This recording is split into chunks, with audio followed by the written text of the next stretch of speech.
আসসালামু আলাইকুম, welcome back to my channel. আশা করি সবাই ভালো আছেন। আবারও নতুন রেসিপি আপনাদের মাঝে শেয়ার করব। একদম ঝরঝরে পারফেক্ট বিরিয়ানি রান্না করার রেসিপি। আপনারা যদি ঝরঝরে বিরিয়ানি রান্না করতে চান তাহলে অবশ্যই আমার ভিডিওটা শেষ পর্যন্ত দেখবেন। চিকেন বিরিয়ানি আপনাদের রান্না করার পর অনেকেই ঝরঝরে হয় না, আজকে তাদের জন্য এই নতুন টিপস। এখানে আমি একটি পাতিল বসিয়ে গরম করে দিয়ে দেব 1 কাপ পরিমাণ রান্নার তেল। তেলের পরিমাণটা একটু বেশি লাগবে, কেননা এটা বিরিয়ানি রান্নার জন্য তেলের পরিমাণ একটু বেশি লাগে। আমি এখানে দিয়ে দিব 1 কাপ পরিমাণ পেঁয়াজ রসুন থেতানো, আর 3টা তেজপাতা, 1টা এলাচ, 2টা দারচিনির টুকরা। সবগুলো মশলা এবার আমি হালকা ব্রাউন করে ভেজে নিব। হালকা যখন ব্রাউন করে ভাজা হয়ে যাবে তখন আমি মশলা অ্যাড করব। মশলাগুলো অ্যাড করার সময় কোনো রকম এখানে আমি পানি ব্যবহার করি নাই। এখানে দিয়ে দেব 1 টেবিল চামচের মতো মরিচের গুঁড়া, স্বাদ মতো লবণ, 1 চামচ জিরার গুঁড়া, আর দিয়ে দেব এখানে আমি 1 চামচ টেস্ট সল্ট। অবশ্যই বাবুর্চিরা রান্নার সময় টেস্টিং সল্ট ব্যবহার করে, আপনারাও ব্যবহার করবেন, তাহলে আপনাদের বিরিয়ানিটা রান্নার পর দ্বিগুণ টেস্ট বেড়ে যাবে। সামান্য পরিমাণ পানি দিয়ে এখন আমি মশলা কষিয়ে নেব। এখানে আমি দিয়ে দেব 1 টেবিল চামচ ভর্তি করে আদা বাটা।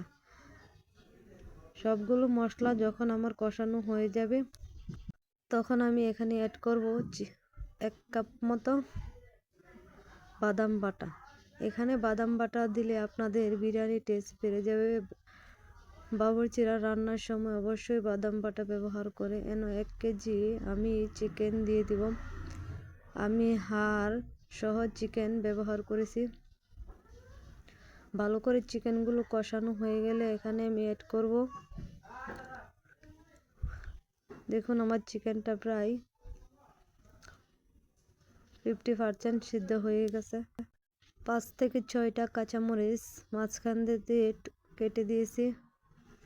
এখন আমি আবারও ঢাকনা দিয়ে ঢেকে দিব। এখানে আমি বিরিয়ানি মশলা দিয়েছি 1 প্যাকেট। মশলাগুলো মাংস সবগুলো কষানো হয়ে গেছে। এখানে আমি এখন আগে থেকে ধুয়ে পরিষ্কার করে রাইস রেখেছি। পোলাও চাউল, যে চিনি গুঁড়ার চাউলটা আছে সেই চাউলটা আমি ব্যবহার করেছি। এখানে আমি 1 কেজি চিকেনের সাথে 1 কেজি পোলাওর চাল ব্যবহার করেছি। এখন 1 কেজি চালের সাথে 4 কাপ পরিমাণ পানি লাগবে। এখানে আমি হালকা কুসুম গরম 4 কাপ পরিমাণ পানি অ্যাড করেছি। এখন আমি সবগুলো নাড়াচাড়া দিয়ে মিশিয়ে নিব। তখন আবারও দিয়ে দিব 3 থেকে 3টা কাঁচামরিচ মাঝখান দিয়ে কেটে রাখা। আপনাদের ফ্লেভারের জন্য পরবর্তীতে এটা অ্যাড করা হয়েছে। দেখুন কতটা ঝরঝরে বিরিয়ানি রান্না করা হয়েছে। এখানে আমি কিছু গাজর কুচি দিয়ে দিব, এটা আপনাদের অপশনাল, দেখতে সুন্দরের জন্য আমি এখানে অ্যাড করেছি। আপনারা চাইলে দিতে পারেন, না চাইলে স্কিপ করতে পারেন। পানিটা শুকানো আগ পর্যন্ত আমি এখানে পোলাও চাল বিরিয়ানিটা আমি এখন দমে রাখবো প্রায় 5 মিনিট। 5 মিনিট পর আপনাদের সাথে পরিবেশন করে শেয়ার করব।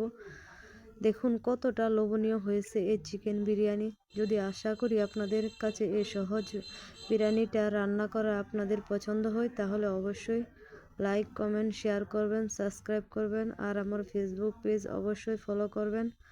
আশা করি আমার পাশে থেকে আমার ভিডিওটা সাপোর্ট করবেন। এ পর্যন্ত সবাই ভালো থাকবেন, সুস্থ থাকবেন। আল্লাহ হাফেজ।